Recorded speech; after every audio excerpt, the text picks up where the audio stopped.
Hello everyone, Alex from the Forbidden Dinner Table here. Just a reminder that this is a continuation of our last episode, so if you haven't listened to that one, you'll probably want to start there, and we'll be foregoing the intro music to get you right back to the action.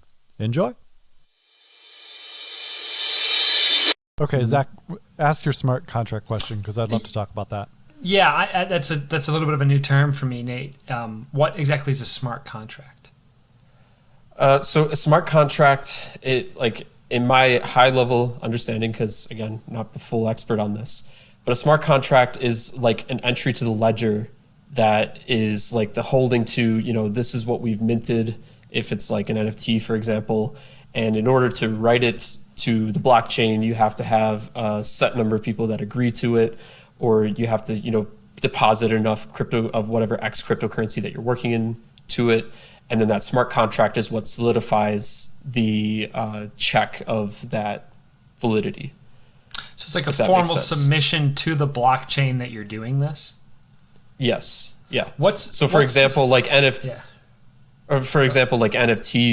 get minted through a smart contract where somebody is saying, I have written this to whichever blockchain, whether it's Ethereum or Solana or there's a couple of there's new blockchains that are approaching this space because it's still new, and basically anybody can create something, and if enough people join it, it'll become a thing.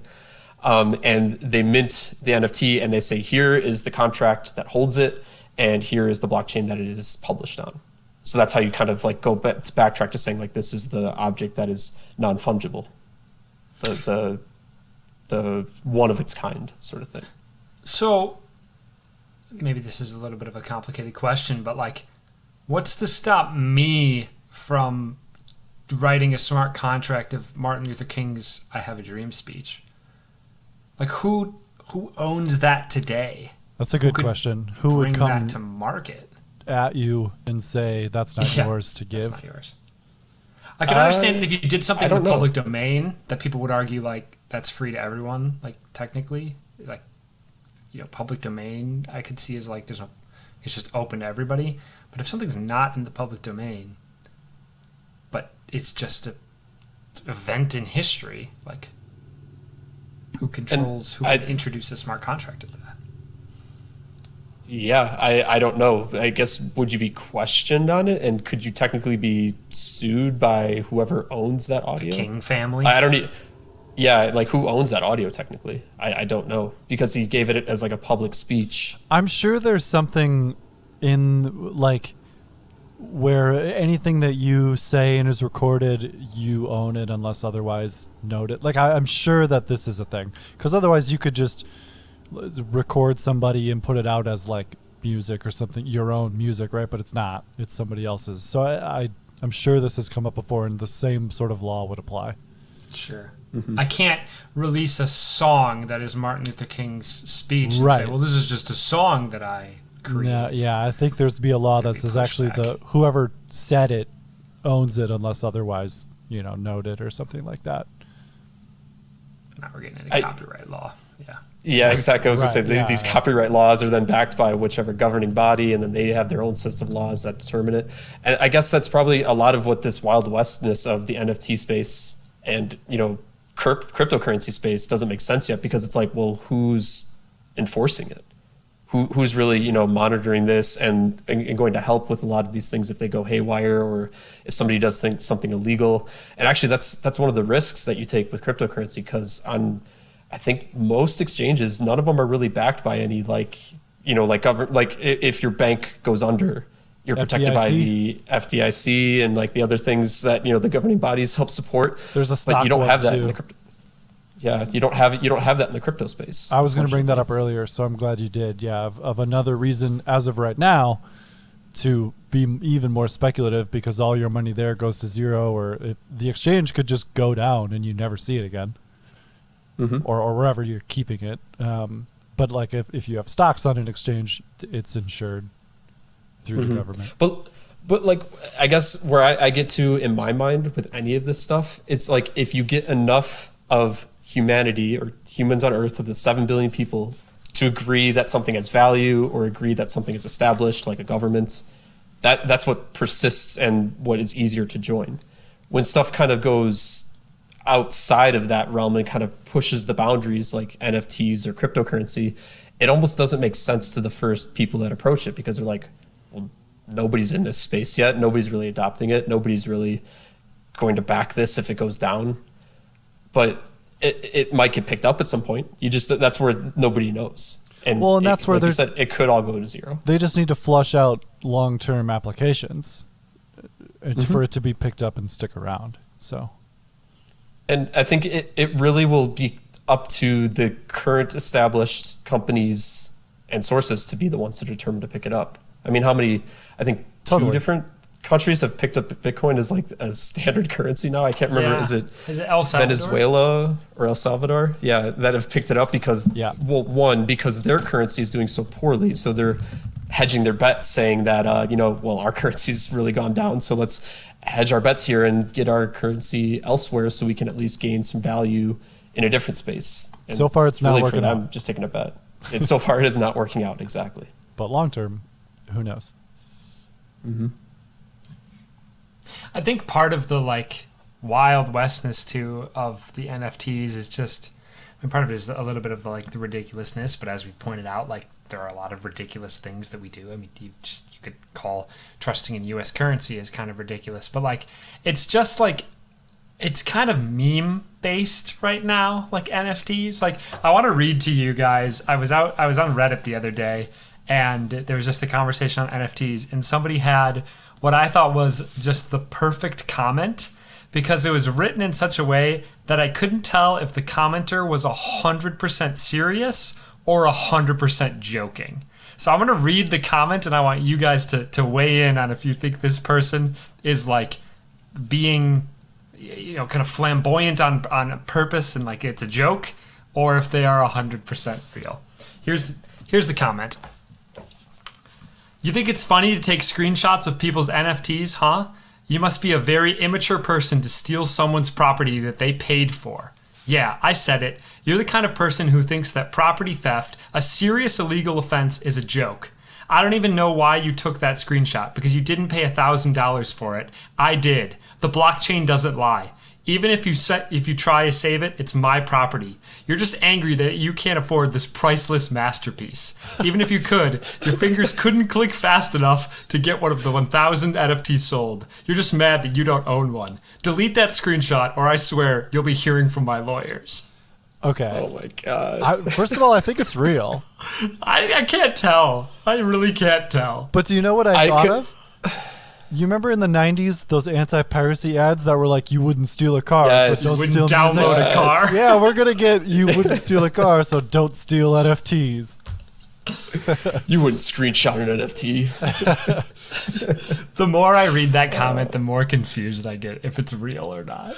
It's like somebody either went way over the top or somebody is very upset. I can't tell. Just somebody crying at their computer because their ape NFT now is on somebody else's profile picture. But that is where they get weird. So yeah, he paid to get the original copy, and yeah, that might be worth something, but the other person can just go, well, yeah, I have effectively the same thing. It's just not the original copy. I'm just imagining Da Vinci being like, you guys are taking pictures with your little phone boxes of my Mona Lisa and hanging it in your house? How dare you? You'll be hearing from my lawyers. Unacceptable. You couldn't raise your hand fast enough at my art auction. Oh, man. I don't know. It's like the weirdness of nobody fully understands it, so people are on edge with all of it, too. I think back to, did you guys ever see I think it was AOL? I think it was the AOL commercials back when the internet was first starting, when people didn't really understand what the internet was supposed to be. You'll have to be more specific. Yeah. There's this guy sitting at his computer, and one of his friends comes in. He's like, hey, man, what are you up to? He's like, oh, I was just here using the internet at my computer. And he's like, the internet? What's that? You've never seen that before? No, this isn't ringing a bell for me. I just imagine like some dude. This is like jokey, but building in my mind, like some dude in a chat room, and his friend rolls up and he's like, ASL, why'd you type that? The old school chat room conversations. Well, I always think That's about just way off. that news. There's like a famous clip of newscasters talking about internet, and they put up an email address, and they don't know what it is.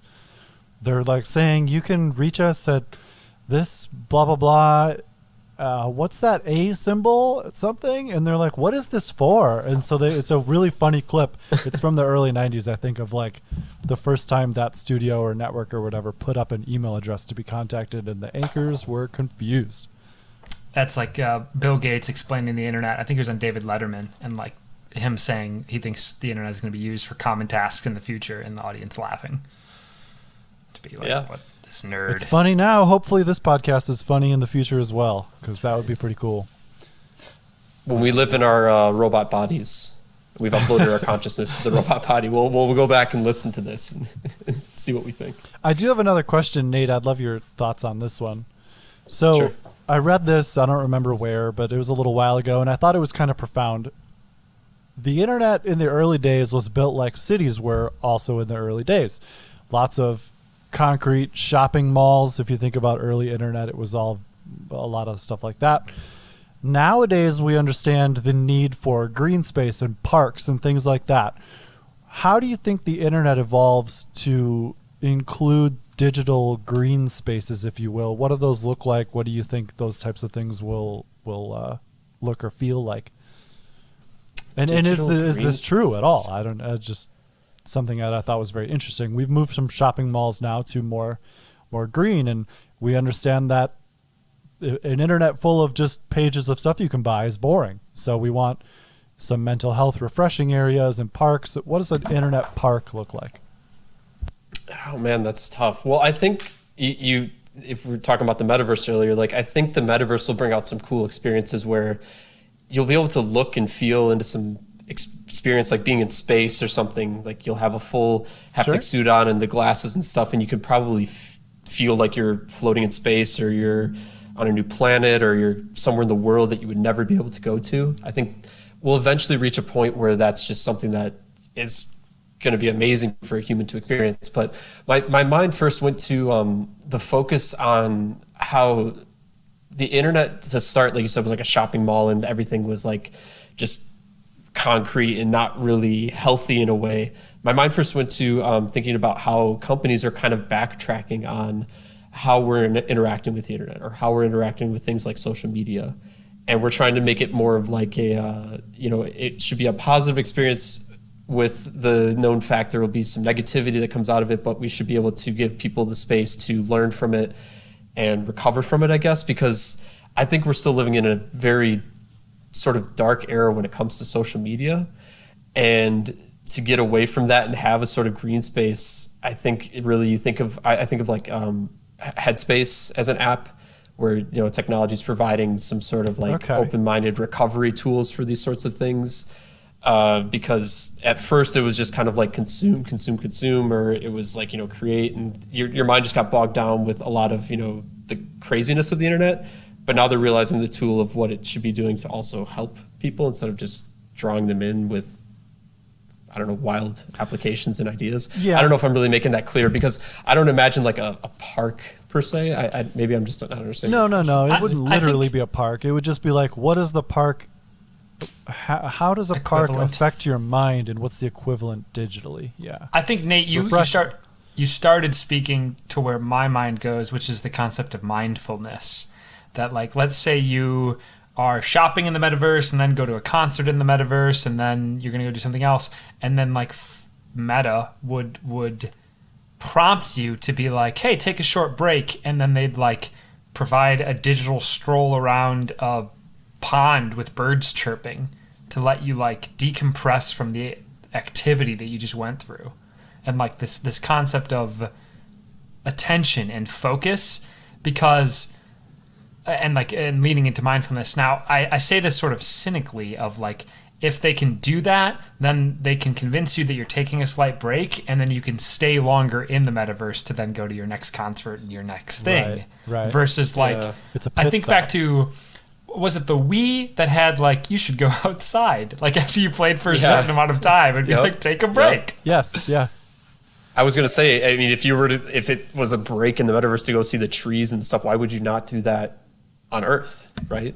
I mean, You might live I in a don't know how city. you. Yeah, you might live in You might, right? Dayton, Ohio. That's true. They don't have That's trees true. there. Yeah. Or you live in,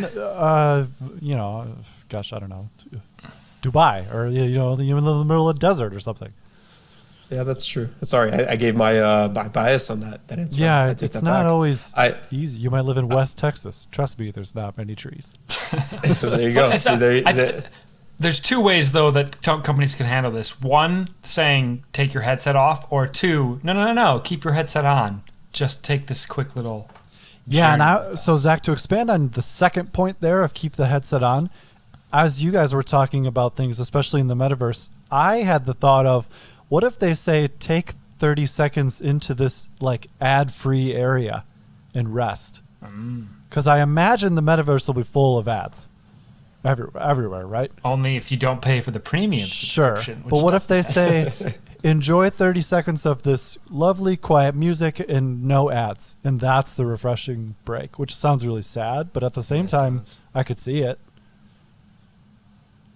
Yeah, you're assuming that ads will be what is draining us in the otherwise not park experience? Ads are everywhere. Overstimulation. Too many ads. Ads is one flavor of the overstimulation wheel. Dude, imagine pop-up ads, but in a metaverse. You could just be walking down the road and stuff. It doesn't need to be a billboard. It can just pop in front of your face. I mean, I can imagine that not even in the metaverse. Like it would somehow augmented reality in our real world. But the weird thing of that is, I think like you're talking about rest, and I think of rest as like being away from any sort of technology almost, and that's where I was thinking like a park of still using technology, but you're like disconnected, but maybe still slightly connected by using an app such as a Headspace or whatever. That might give you a sort of break. But like if you're still plugged into the metaverse, is your physical being still? Is it fully able to rest? But this would don't know. I guess my original question, though, was a digital version of a park, which doesn't have to literally be an augmented park or something like that. It could be anything, but you can be in a park and still be in the middle of a city. It's just a break. It's something different. It's refreshing. It's good. So what does that look like in the internet moving forward? Because I think this will become important. If social media and ads and things are not already draining us, it's only going to get worse. Yeah. Well, I can't remember if I've said this in past episodes, but like for hundreds of years, we had problems of scarcity where we didn't have enough food, or we didn't have enough medicine, or we didn't have, sort of this. And don't get me wrong, there are parts of the world that still have those problems of scarcity, people dealing with lack of access to water, lack of access to resources. However, especially in the Western world, now we have problems of abundance. We have too much food. We have obesity. We have all these sort of things. To me, the people who will be successful will be those that can control themselves with discipline and attention and focus in this world of abundance. And I think that problem is going to get harder and harder to have defined attention and defined focus. I don't disagree. Yeah. This is sort of like the podcast that we were referring to, which maybe Nate, you'll have to talk about who it was that was on, but talking about how we have to learn how to live with things like AI or this, next level of internet. It's going to come. So it's just how do we want to interact with it, and what does a good interaction look like versus a bad interaction? Mm-hmm. Eric Schmidt you're talking about, right?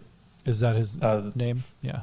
Yeah, former CEO of Google. He had a lot of really good points he was talking about where it's going to raise a lot of social questions, a lot of what we're all going to agree upon, and I don't think there's going to be a single agreement on how this is going to work. I think it's just going to be a constant experiment with things that'll come forward and happen, and there'll be pushback and things will change. But I guess you could argue that's already been happening with the likes of social media and other apps that have already made their way into our lives and changed a lot. Which he brings that up too. And by the way, this is on Armchair Expert that we're referring to this interview. He also brought up about how, we're doing that, and we'll have a whole new set of like right and left political leaning takes on how we should feel about these things. And we'll all have to kind of figure it out together of what's acceptable, where's the line. And that might move around a little bit like it does today with certain topics. Right. Technology is always going to be one step ahead of legislation. I mean, we see this with like how should we handle these platforms like Facebook and Twitter, where they are just that, platforms. They're not creators of content. We have to figure out about how regulation works in the internet. I'm a believer that we are going to have self-driving cars technologically before we can legislate the roads. And so the technology will be available, but it will be made harder to access or potentially even illegal until we find out what the rules of the road literally should be. The tech is pretty much already there. It's close. I just watched a supercut of Elon Musk since 2015 saying that self-driving cars will be available next year. And it's like, oh, what is this? Now I'm sort of starting to think like, I mean, obviously Elon Musk's job is he's partially he's the CEO. He's supposed to drive up interest. He's going to cater to the shareholders. But I'm also now starting to raise my eyebrows of like, you've been saying self-driving cars are going to be available next year for 7 years. What does that mean? I still think it's pretty good, but it's maybe not good enough for them to like stake their whole company reputation on it. But I think it like 95% of the time it would work just fine. But that's not good enough to push to the masses. Well, I'm surprised I'm seeing the commercials for the Denali, the truck, that it has hands-free driving. And I'm like, there should be a clarification of like what that means. What is hands-free driving? That's different though. So there's different levels of autonomy too. There's like level 4, which is what Tesla has, which is that. But then there's level 5, which is like you don't need to do anything and the car will take you there, and that's not available. Like you don't need a steering wheel? Was level 5 basically? I should look this up. I think of it as like the I just watched iRobot this past weekend. I think of it as the Will Smith case where like it's weird if you take it off auto mode. Gotcha. You know what I'm talking about? Yeah. Where he's driving the souped up Audi, and then it's like, oh, put it in manual mode. He puts it in manual and comes out. Yeah. Okay. So here, guys, I found just a real quick explanation of each level. There's 6 levels. Level 0, no driving automation. This is what most vehicles on the road are today. Fully manually controlled. Level 1 is driver assistance. This is the lowest level of automation. This means that it features, steering or cruise control, adaptive cruise control, things like that. Level 2 is partial driving automation. So this is this can control both steering and accelerating, decelerating. But it falls short of self-driving because a human sits in the driver's seat. It can take control of the car at any time. This is level 2. 3 is conditional driving automation. And so level 3 vehicles have environmental detection capabilities. They can make informed decisions for themselves, such as accelerating past a slow-moving vehicle, but they still require human override. The driver must remain alert and ready to take control. And you've seen this maybe in some of the cars where it'll start to beep at you if you don't pay attention or your eyes aren't on the road. I'm thinking level 3 is my Subaru Crosstrek because it will brake for me in an event of an emergency. It will do lane assist control. Will it change lanes though? It won't change lanes for me. No. So I was thinking that too because level 2.5. Yeah. You might be like somewhere in 2, maybe not. But it will. 3. So it will brake for me if there's an object in my way, or I've experienced the braking for me. What I've never experienced, but it has claimed to do is if you are like looking at something else and it can detect that there's an object in front of you and you step on the accelerator, it will cut the acceleration and not put the car forward, detecting that there's an object in front of you. Okay. So you might be closer to level 3 with that then. So that's where I'm thinking about like environmental aspects. Right. Okay. Then I think that sounds like that's where it is. Okay. So now the difference between level 3 and level 4, which is high driving automation. Level 4 automation is that vehicles can intervene if things go wrong or there's a system failure. These cars do not require human interaction in most circumstances. However, a human still has the option to manually override. My understanding is this is where Tesla is. So they have a full self-driving mode, but until legislation and infrastructure evolves, they can only do so within a limited area, usually like a small urban environment or something like that. Mm-hmm. What do they mean by infrastructure evolves? Like having a self-charging station it can just pull up to and plug in? I think stuff like that, yeah. Oh, I think of it more as like potentially dedicated lanes for these cars because the problem that will be hard to solve is the fact that we have these near perfect cars and then other people driving cars, and those will be the erratic behaviors on the road. Ugh, humans. There will be other humans, you're saying? Ugh. The worst. So Zach, you were right. Level 5 is full driving automation. Level 5 cars won't even need to have steering wheels or pedals. Did you say there's a 6 then? Yeah, what's 6? Flying or like what's? Well, there was 0. Yeah. Gotcha. So, Oh, gotcha. Yep. and so my understanding is that Tesla's at 4 and working on 5. Level 6 is you don't even get in the car, you just sit on your bed and think you're driving it in Hawaii. Just you imagine you're in a car. The metaverse car, level 6. Oh man. One of the more interesting things too, to go back to that podcast, that I had never really thought about was what AI and things do to education, and how it almost has the potential to crumble our whole education system. So the example in the podcast is that your child could have an AI best friend that he can ask any question to about the universe and get an answer.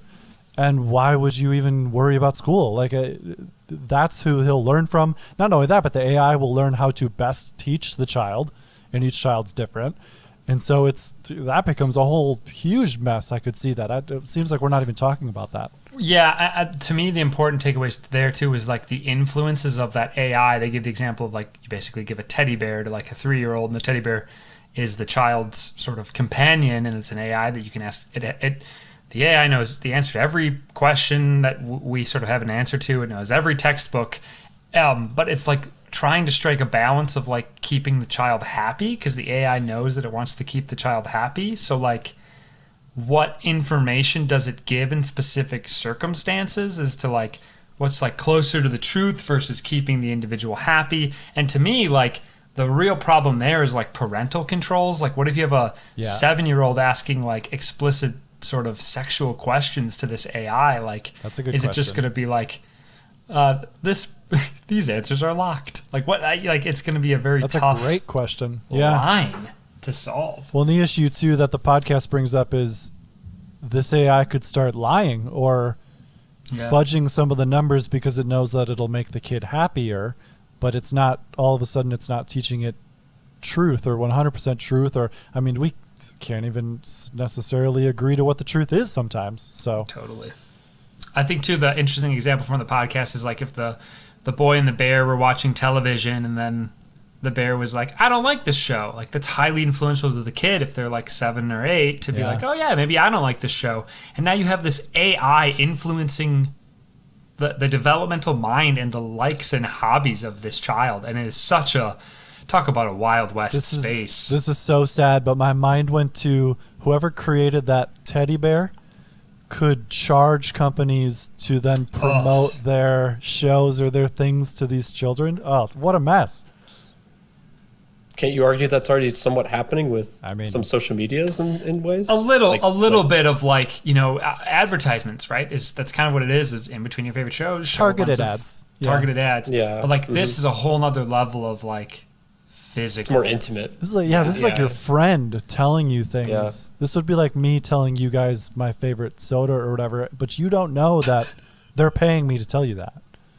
I'm just imagining now, Alex, I go over to your place for dinner and we sit down and you're like, I love Sunkist. And you're like, where is this coming from? Just wanted you to know. Try it. Just wanted you to know. I have a whole fridge full of it. Sunkist. Forbidden Table, now sponsored by Sunkist. What I thought of after listening to the Eric Schmidt podcast was like this melding of different ways that we interact with technology. So today, what seems to be sort of at the front is the like pull down refresh. Like if you're on Facebook, or I believe Twitter works this way. I don't have Twitter, but LinkedIn definitely does, where when you like hit refresh or pull down, you get a whole new set of results. Yeah. So it's this like feeling of like a bottomless bowl where like you can just constantly be refreshing it and it will load and put new stuff in front of you and keep you on the site longer. I know Instagram does this for sure. Yeah, that's the infinity scroll too, is the same idea. So here's what I started thinking about. Think about the infinity scroll for news articles, but the single article, where you have an AI in the background and you just scroll and it rewrites the article slightly differently so that you can read about the same event through a bunch of different layers, and you could pull it down 2 or 3 times to get just the wording that you liked so that you could share it with your friend to be like, look at this version of the article. And then AI is just constantly spitting out a different version of the same article until it meets your need. At first, wouldn't you recognize that it's the same article, or what's exciting you every time that you pull? I think you could word things very, like, just by selection of words. Like, think about how many different times you could pull down and read about the January 6th insurrection with a different set of words. And it could be a little bit more, or even the focus on a different part of it. Exactly. But the machine has all this information, and it's just giving you bits and pieces of it. Oh, look, I see that you also have a Fox News tab open. I'm going to create the article in this way. Oh, you have a CNN tab open. I'm going to create the article this way. And I just think about how information sharing is going to get bonkers, because you could have 2 people having 2 different versions of the AI writing about the article and then sending those articles to each other, right? And being like, well, my AI kicked it out this way. Mm-hmm. Well, it is going to be so hard to know what the truth is in the future. Well, so it's only going to advance where we already are now, where you really need to find trusted sources and not necessarily stick with them, but like, maybe I'll leave it there. Find trusted sources. And by the way, Fox and CNN should not be your trusted sources. Or listen to the same story from a lot of different sides. But that's a big place where we are right now. One of the funniest parts of Boys Cast, Zach, I don't know if you listened to the episode, but they started referring to Fox and CNN as content creators. And if you call them that, it makes the sentence a lot funnier and more accurate, honestly. They're not news, they're content creators. So go find news. And you're still going to have to do that. Just directly reported news. This is what happened. These are the facts. This is just written down. No opinion bias or anything twist on it. Well, and opinions aren't necessarily bad, but make sure that you hear more than one. And know that you're getting an opinion. Like, it's okay to read an opinion, but you need to check and acknowledge that someone is feeding you an opinion. That's true. Yeah, that's how I think about it. I remember hearing in one of your previous episodes, Alex, you were talking about how you were going through an article and you're like, oh, they're trying to sell me something here. You didn't even realize that it was an ad halfway through reading it. It was, so I think I incorrectly actually said I was reading something on YouTube, but it was Yahoo News. I remember the article, and the title was something like, "These running shoes changed my whole workout process," or whatever. And I was like, oh, I'm getting into working out. I'll read it. And halfway through the article, I was like, this is an ad for these shoes. This person isn't even, they don't even care. The point of the article is not even about their workout life. I just had this revelation that the whole point of this article is to sell these shoes. And I was like disgusted. Tragedy. Did you buy the shoes? No, I closed out. I got pissed. I was interested in how this changed your life. And all you're doing is telling me how great the shoes are. This is an ad for shoes. I closed it out. But I guarantee you a company paid some blogger to write that article. I guarantee you that's true. When you have all these sorts of informations that are just, information sources that are just flooding you, as a human, you can't spend all of the time that you have in like your brain power, trying to sift through it. What do you think will be our tool to kind of get through these things? Well, to try to find the facts and learn about it, and how that relates to what we were talking about with relating to AI. At some point we're going to have to be able to be adding more capacity to ourselves. So here's the thing. We talked about this in a previous episode as well, is having, I called them filters. Zach, I think you used a different term. I think I was calling them variables. Yeah. Okay. So first of all, we'll get better at this because we'll start to see it. And so you'll start to be able to pick it out. People will say, well, they'll get so good that you won't be able to tell the difference. Maybe, but we'll also get better at telling the difference. So there's that. And then you just got to have filters, which we'll have new ones that I don't have right now. And so any information that I get, I'll have to run it through these filters and see what happens. Maybe there'll be a Snopes, but for AI type stuff, and it'll sniff out AIs. I was going to say, I think a filter or variable we're going to have to work with in the future is this video shared deep faked or not? That's another big one. Common thing we're going to have to ask a few years from now. And I agree, Alex, with your comment of like we're going to get better at this, but I would put a finer touch on it that I think a certain part of the population will get better at this. True. And I think a certain part of the population will succumb to tricks of the trade. If anything, our generation will be bad at it, and the next generation will be really good at it. Yeah, probably, actually. I read a very interesting article. Zach, I think I sent it to you about how younger kids don't understand file storage. Yes, it was so eye-opening. It's fascinating because my mind works as this teacher in the article was describing it. If I can find it, I'll put it in the show notes. And they were describing it as, well, you have folders, and the computer's like a big file cabinet. You can have folders and folders and blah, blah, blah. But kids nowadays don't have that concept. It's just like the information is it's just in the computer. And so the example was a teacher saying some input or something was breaking, and they were saying, well, where's your file input located? And the kids were like, what do you mean? It's just in the computer. And the teacher's like, well, no, you have to go find the folder. And the kids didn't get it. It was wild. So I think it'll be like that. They talk about mapping like network drives, and that's very much how I think. Like that the computer is like a bunch of rooms, and you have to specifically know the hallways to get through so that, I mean, think about just naming the fact that you can't have two files on your desktop name the same thing, because then your computer will literally not know like which one's which. So I think very discreetly about how things are saved. But the younger generation, as we were talking about in this article, that they consider the computer just like a laundry basket full of various different things, and you just put into the search bar, this is it, and it will come out of the laundry basket. There's no structure. It's either that or it's like, well, it's in the cloud. Well, okay, but what folder? I don't know. It's just in Google. It's like, well, no, but there's more to it. But the kids don't understand that because they haven't really grown up with the file cabinet, or like think about like floppy disks and things. Like you had to know what your files were called. They don't really have to know anymore. As Zach said, they just plug something into the search bar and there it is. It's funny how we in technology put our human touch on things like that, like making it files and making it, even just the name of it. Like you called it, Zach, your desktop. Well, it's because there used to be at one point there was like the physical desktop computer that sat on your machine, or we have the trash, which is it's a trash basket.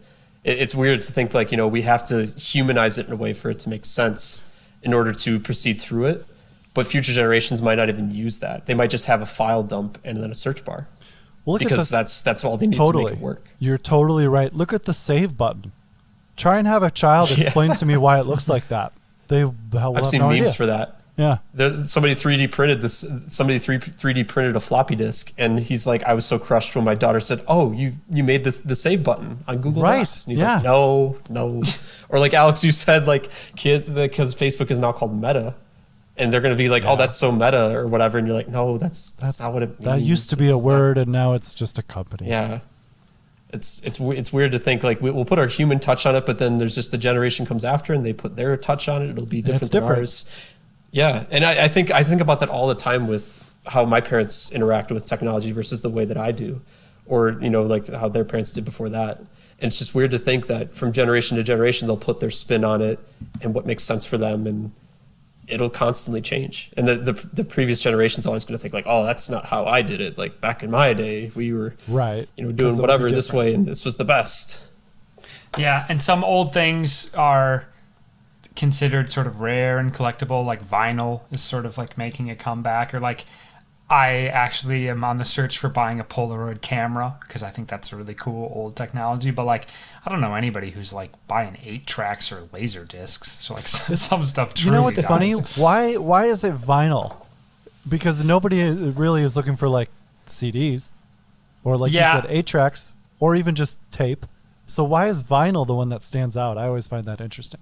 The only thing I can think of is you can see the true, how in a past episode I was talking about like magic and how like when you put food into a microwave. Vinyl is another great example of like, you're telling me I put this little metal tip down onto this black plasticky looking thing and sound comes out.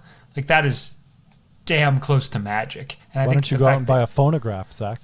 That's what I'm saying. Like, that is so close to magic. I think that it's partially of like the like seeing of that versus like a CD just kind of gets put into something and you don't actually see it sort of happen. But there's the like actual conception of like being able to physically watch the needle interact and move on the vinyl, as well as I'd have to take a look at the actual timelines, but like how long was vinyl around versus how long was CD around? And if vinyl was around for much longer, there's a nostalgia element. True. I actually love your answer though of with vinyl you can almost like see the music being made. Yeah. Whereas once you put a CD into a boombox, it's really no different than playing Spotify. Right. You can't see it anymore. Do you feel like that all versions after vinyl, we just feel disconnected as humans in a way? Not disconnected, because I'm sure there actually is probably somebody who like loves 8 tracks or something like that. But I think vinyl resonates with a large core of people for the 2 reasons previously stated. But before we get Nate, too you far own away from vinyl. this, Why do you? Own vinyl? I do. To be honest, I don't. I own 2 vinyls. I own Glass Animals and I own a Frank Sinatra vinyl. So just the nice. 2. And the only reason I had those actually, shout out to my sister. She bought me the Frank Sinatra vinyl and just said, "Hey, me and her boyfriend like to listen to it while they cook. You know, you'd like to listen to it too. Try it out." And then my girlfriend bought me the Glass Animals vinyl because we were really into Glass Animals last year. So it was just kind of like for both of them, it's like a nostalgic fact that hey, it's kind of cool. Listen to it, and it's something a little special almost to it. I love some of that like crooner or like old time jazz stuff while cooking. It's actually pretty awesome. Yeah, it's kind of cool. I remember buying, I've only ever personally bought for myself 1 vinyl. I bought vinyl for gifts for people, but I've only ever bought 1 vinyl for myself. And like, I guess I'll never forget, that it was a Streetlight Manifesto. It was a white pressed vinyl. Sick. And it's like a collectible item to me too. It's like a which one? Which album? Which one has down to Mephisto's Cafe? Oh yeah, somewhere in the between. Blue and somewhere in the between. Yeah, that one. Nate, you were going to say something there, and we kept going. Yeah, sorry. Oh, that's okay. I was going to say before earlier in this we talked about like everything kind of follows the same track and the medium changes. So like the medium it's Spotify today, but in the past it was CDs, and then before that was vinyls. When thinking through those sorts of things, I have a hard time thinking of an original idea that's close to me, something that was like unaffected by technology before it, or something that hasn't already somewhat existed in a way but has changed. Like what do you guys think of when you think of something that is new and original? I don't understand your question. Yeah, I don't either. Okay, so through music, for example, we listen to music as humans, but we've listened to it in different ways as technology has progressed. Yeah. So technology has advanced, but it's advanced through just the medium changing, but we're still just listening to music. Is there a technology or experience that we have that's completely original, like at least for our generation, that isn't affected by a technology that existed prior? You know what I mean? A little bit more now. I'm understanding the question. VR? Like, you think of VR? I'm just trying to think of like what is so front and center. Actually, the second thing I'm thinking of is Snapchat filters. I hate that answer, but that's something like, what does our generation have that previous generations? Because like when I think about like driving, or like, this is gonna sound weird, but like moving at fast speeds, right? People in the 1800s had trains, and we had horses and cars. So like that moving around has always sort of been very similar. But like VR seems to like be a little bit new, that you are putting, I guess it was around in the 80s and stuff, but like modern VR of like Oculus seems to be like cutting edge for our generation. That's my answer off the cuff, subject to potential change in the future. Alex, do you have a thought? I was trying to like go through some examples. So I was also in the driving lane, but I was talking more about like the self-driving aspect that we talked about.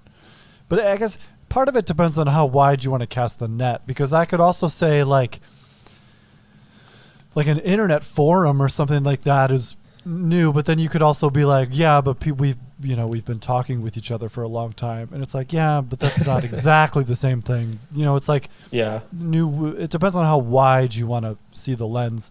I will say this: I thought you were going to ask a different question, which is, can you think of something that comes after Spotify?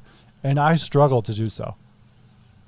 Oh, that's a good way to put it. Whereas, like with vinyl, I feel like it'd be pretty easy to say, well, these are going to get smaller. Mm-hmm. So you think we're reaching a sort of fringe on what we're able to push for these? Well, here's the thing: delivery systems. Probably not, but I just can't fathom what the next step is. I'll tell you this too, real quick. I had a friend in high school, maybe a little, high school, describe Spotify to me before it was ever like a thing.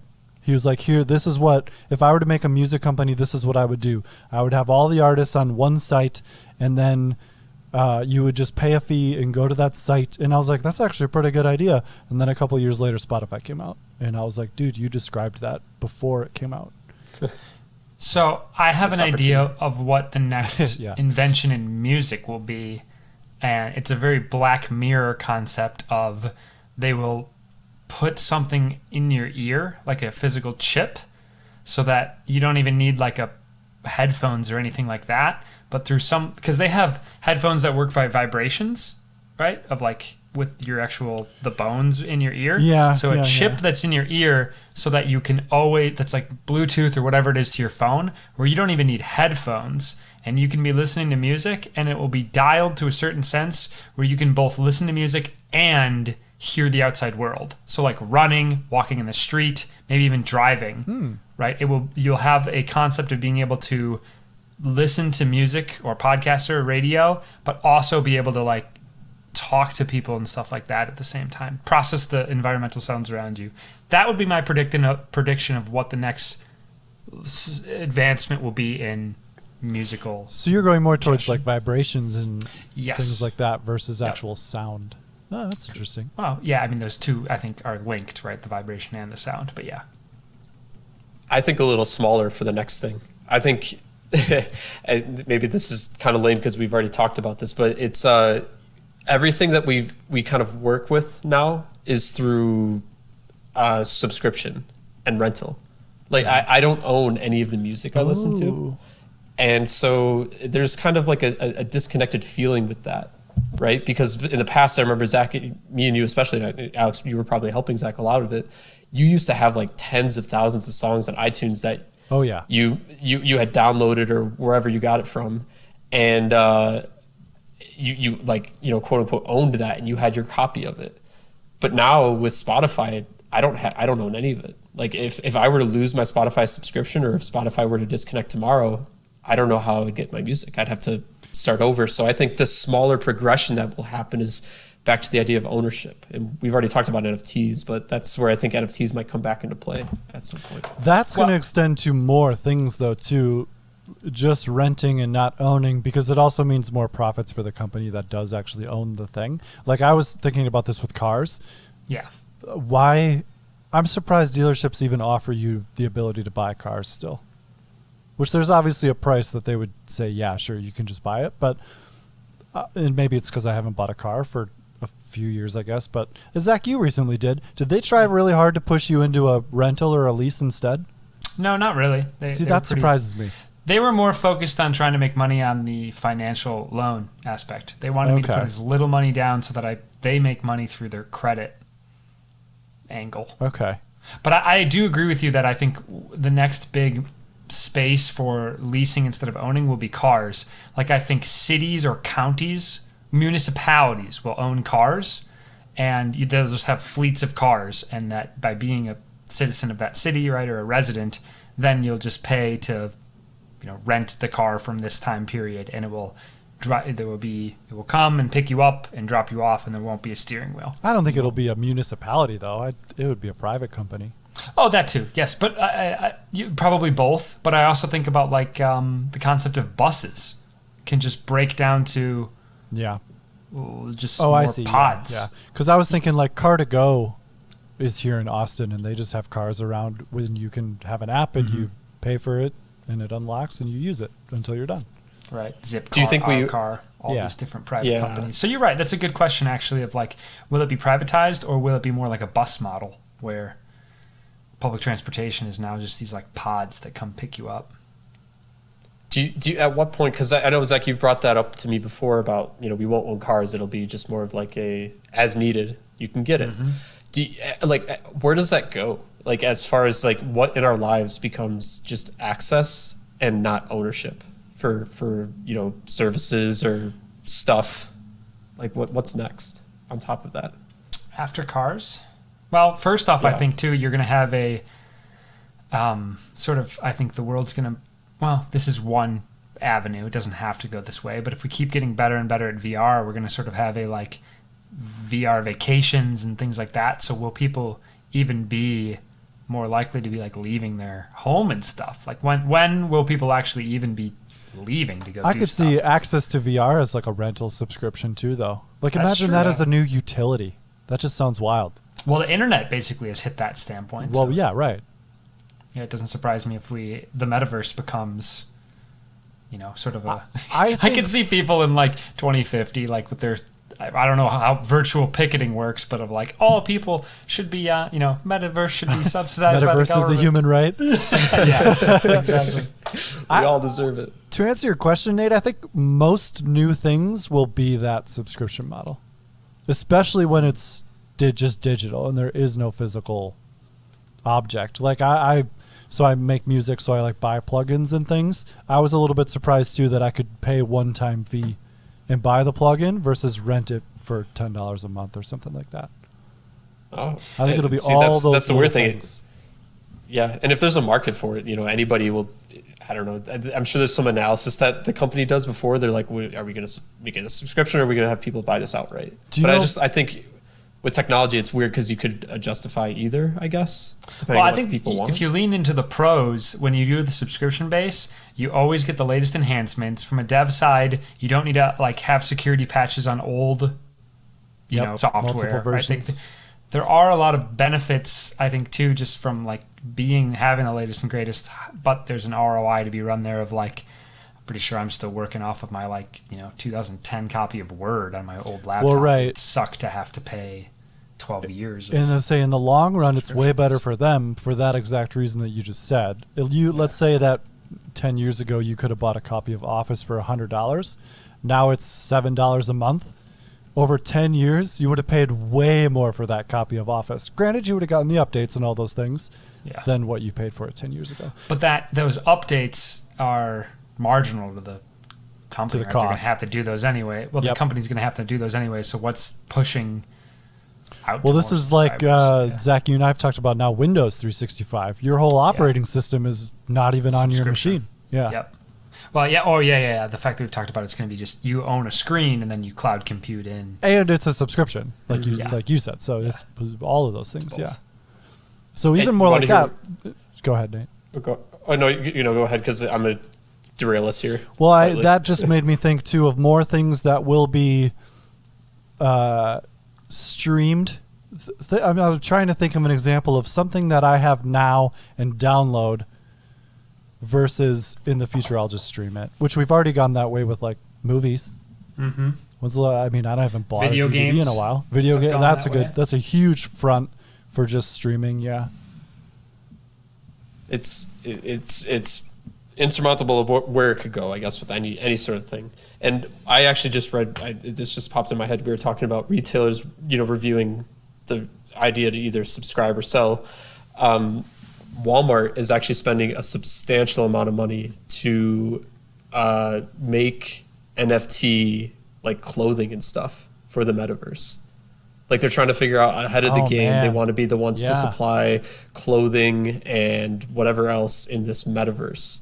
And for Walmart, it's like, Well, I think the margins are basically almost 100% on any item I make, for Alex's point before, because Control C, Control V. Right. I got it's more all shirts. R&D or whatever. It's just dead. Right. This is true of any It's like just software upfront program. costs. Dude, imagine Right. you log into the metaverse, everything is all big and utopian, and then you still have to go to fucking Walmart. Dude, I watched a video of what it's going to supposedly be like to shop in the metaverse. It's literally just you pushing around a digital shopping cart, walking through I have seen this actually. Walmart, and then with they Walmart, put you, yeah. and then you put things into your shopping cart, and then you just, it's so weird to watch them, like, they like walk up to the cashiers, there's no line obviously, and then the shopping cart just like spins away kind of, and then they'll be like, okay, we'll ship that to your house.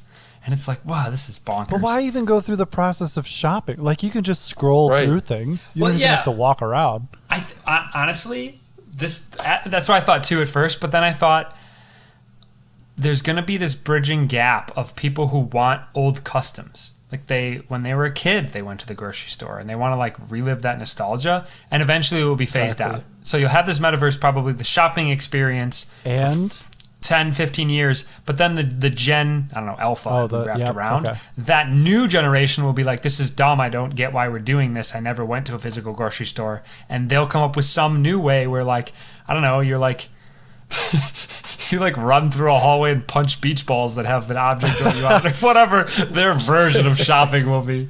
That's actually really smart of Walmart to be doing this, though, because I think it is going to be a thing. And if most of the clothes, or at least the cool clothes in the metaverse, are by them, I think that's going to be a big win. Yeah. Well, there has to be the market for it. Like you were saying before, you don't necessarily see a value in it because it's not really a thing yet. But I was going to say, it's weird because you're talking again, like this human touch, like why go to the metaverse to shop? And it's like, for us, it was like on computers, why put your files into folders? It's because what we came from. That's true. And you just progress into the next generation, and you put this little touch on it because it's what you know and understand. And then the next generation comes in, it's like, what is this? This is dumb. Like, I want to do this instead. I think what you're both saying is sort of needs to be blended together, of like, that's how you get people on there and bridge the gap, because otherwise it'll feel too unfamiliar and people will back off. Now you're like extending your arm out, being like, you know how to shop, get in here. And it's like, okay, I guess I'll try it. So you're being familiar because of what you're saying, Nate. That's just how we do it. And then, and then Zach's like what you said, you're building the bridge. Those two ideas really go together. It does actually make sense. And not to mention, what can you put more of around a digital floor space versus just a scrolling wheel? True. Ads. Right. Ads. More ads. I was just thinking of like, it's easier to physically move through a digital space, but you're right. Now you can populate it with ads. Fill it with ads. I'm just seeing like ads. That's how that's how everything's going to get paid for, or data too, right? Because they know where you're going. Do you think the milk will be by the checkout aisle, like in the classic grocery store configuration? Think they'll set stuff up? Of course they will, right? Set stuff up like that. Yeah, and then until somebody, codes a plugin or something that says like, oh, start at coordinates, 515. So mods. Immediately, Get your mods to shop.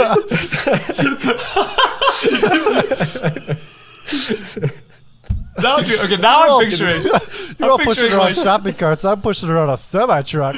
Yeah, or just like these just crazy shopping malls where you'll just see like Optimus Prime walk by and then like a lion, and then somebody flips anti-gravity mode on, and you're just like floating through the store, and you're like, I'm just trying to. You're in a hacked lobby of Walmart. You're not floating. It's all messed up.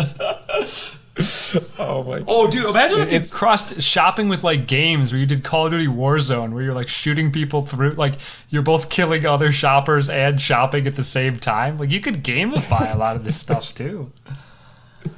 That's where does it go? I think, Alex, with the point you brought up, and I don't even know, it's what time slot are we at now? Because I was gonna say we're getting close here to maybe wrapping it, but I mean, we can keep talking afterwards. But we can split it into 2 episodes, too. We're already going to do that. We're bordering on starting episode 3.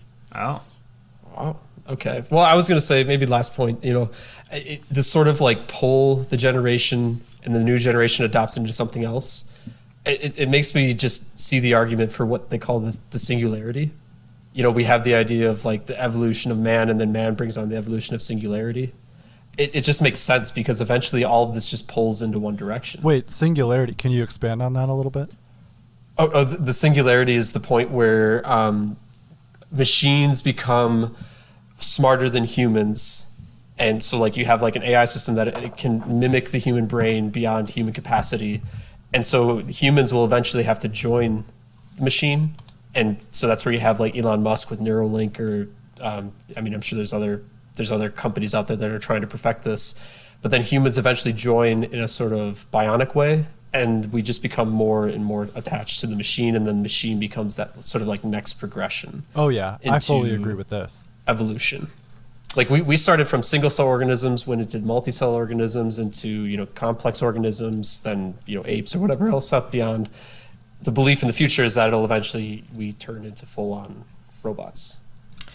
Yeah, so I want to cover this topic as a whole episode in itself about the law of accelerating returns, of like how we just keep, it's an exponential growth curve of technology, and then eventually leading to singularity. So yeah. Okay, let's save that. A lot of different things to talk about on that. Nate, front. maybe we'll have you back on for that one.